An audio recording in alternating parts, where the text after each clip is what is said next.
Hello अस्सलाम वालेकुम, welcome back to the new video. आज का जो ट्यूटोरियल है वो आप लोगों ने थंबनेल देख लिया होगा। आज मैं बना रही हूँ बैटमैन वाला केक। ये केक जो कस्टमर है उन्होंने मेरे ही पेज से रेफरेंस पिक्चर दी थी। मैं पहले भी बना चुकी हूँ, लेकिन पहले मैंने कोई भी ट्यूटोरियल रिकॉर्ड नहीं करा था।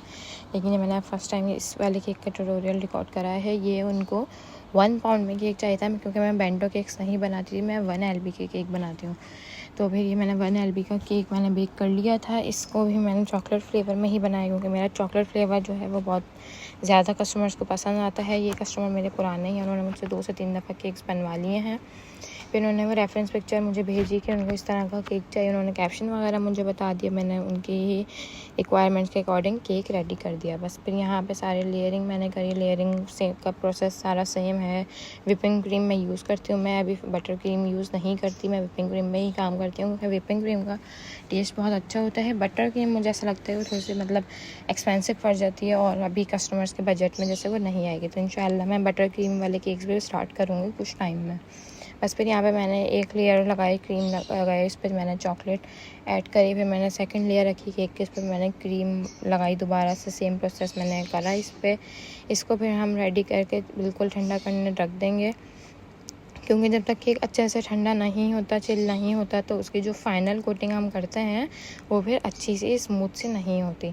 तो इस वजह से मैं कोशिश यही करती हूँ कि मैं सारे केक जो है वो अच्छे से पहले उनके क्रम कोटिंग को अच्छे तरह सेट होने के लिए मैं रख दूँ। इस टाइम पे मेरे पास 2-3 ऑर्डर्स और थे, तो मैंने साथ साथ सबको रेडी करा। सबकी वीडियोज़ मैंने रिकॉर्ड करी हैं साथ साथ, लेकिन मैंने फ़िलहाल ये अभी एक ही वीडियो का ट्यूटोरियल जो है मैं अपलोड करा है। बाकी जो 2 केक्स और हैं उनकी वीडियो मैंने अभी अपलोड नहीं करी है। तो साथ साथ बस मैंने उनको तीनों केक्स को मैंने रेडी करा। तीनों ही जो केक्स थे वो चॉकलेट फ्लेवर में ही थे मेरे पास।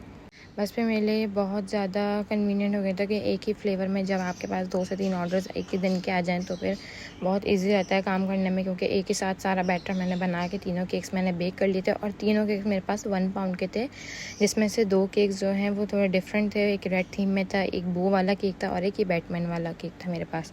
बस फिर इस तरह मैंने जल्दी जल्दी सबकी क्रम कोटिंग करके तीनों केक्स को मैंने रेडी करने रख दिया था।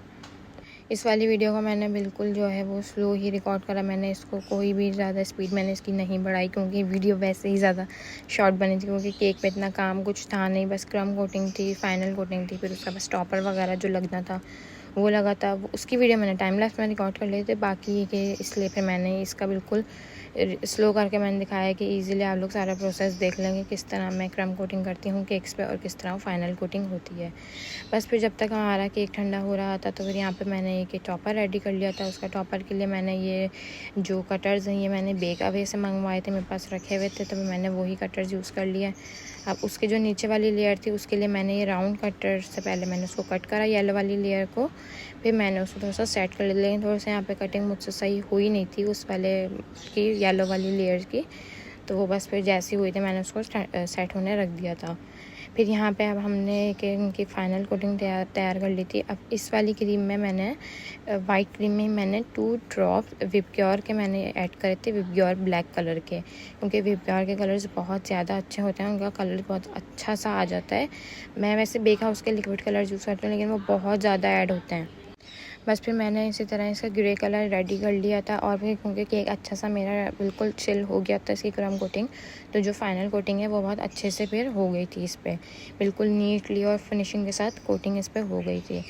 अब यहाँ पे जो है मैंने पाइपिंग बैग से मैं क्रीम नहीं लगाती, क्योंकि मुझे ऐसा लगता है कि उससे बहुत ज़्यादा क्रीम लग जाती है, तो मैं डायरेक्ट स्पैचुला से ही क्रीम अप्लाई कर लेती हूँ। किसी किसी केक से मैं ये कि पाइपिंग बैग से क्रीम कर लेती हूँ। पाइपिंग बैग से एक ये फ़ायदा होता है कि उससे क्रीम इवन लगती है, बिल्कुल सब लेयर्स पे बिल्कुल एग्जैक्ट क्रीम लगती है। अब इस पर थोड़ा सा इशू होता है कि कहीं पे क्रीम ज़्यादा लग जाती है, कहीं पे क्रीम कम लग जाती है। तो इस वजह से मैं आप लोग को भी ये रिकमेंड करूँगी कि आप लोग भी पाइपिंग बैग से ही जो क्रीम है फाइनल लेयर वाली उसको पाइपिंग बैग से ही लगाएं।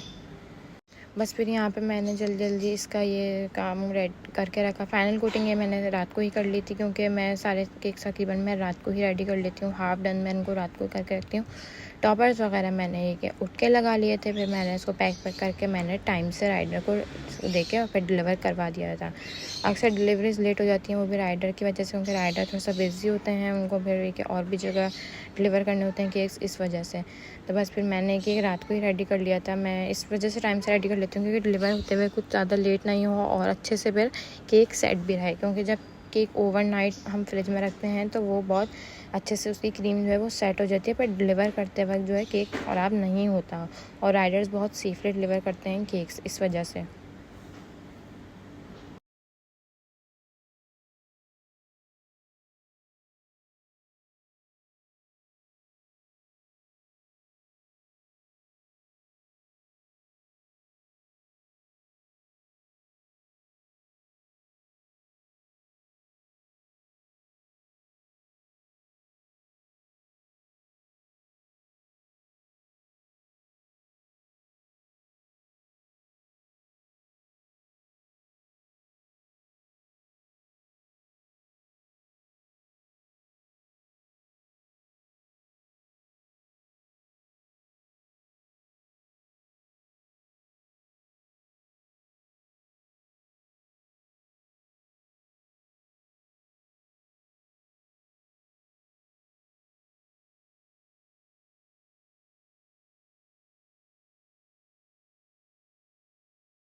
यहाँ पे भी मेरा केक बहुत अच्छे से सेट हो गया था, क्योंकि मैंने केक को ओवरनाइट फ्रिज में रखा था और फिर ओवरनाइट फ्रिज में रखने से कि क्रीम बहुत अच्छे से चिल हो गई थी और केक बहुत अच्छा सा सेट हो गया था। बस फिर मैंने इस पर जो बैटमैन वाला टॉपर मैंने बनाया था वो मैंने इस पर स्टिक करा, और जो कैप्शन मुझे कस्टमर ने ऐड करने की कहा था वो कैप्शन भी मैंने ऐड कर दिया था इस पर।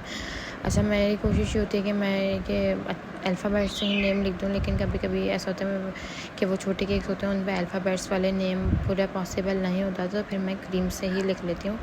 लेकिन क्रीम से क्योंकि मेरी राइटिंग अच्छी नहीं आती, तो मेरी कोशिश होती है कि मैं अल्फ़ाबेट्स ही एक यूज़ करूँ।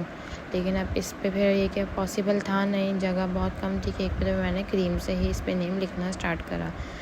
ये वीडियो भी मैंने स्लो ही रिकॉर्ड कर दी, लेकिन फिर मुझे आइडिया हुआ कि नेम लिखते लिखते बहुत देर हो जाती है, तो फिर वीडियो बहुत ज़्यादा लंबी हो जाएगी, तो फिर मैंने इसको एक टाइम लैप्स में रिकॉर्ड करा। और मैंने पहले थोड़ा सा गलत लिख दिया था, फिर मैंने उसको रिमूव करके फिर मैंने वापस से लिखा था, वो थोड़ा सा है कि वहाँ से क्रीम हट गई थी। बस ये थी केक की फ़ाइनल लुक, और कस्टमर को भी केक अच्छा लगा था। आप लोग बताइएगा आप लोग को केक कैसा लगा है। लाइक, कमेंट और शेयर करना नहीं भूलिएगा।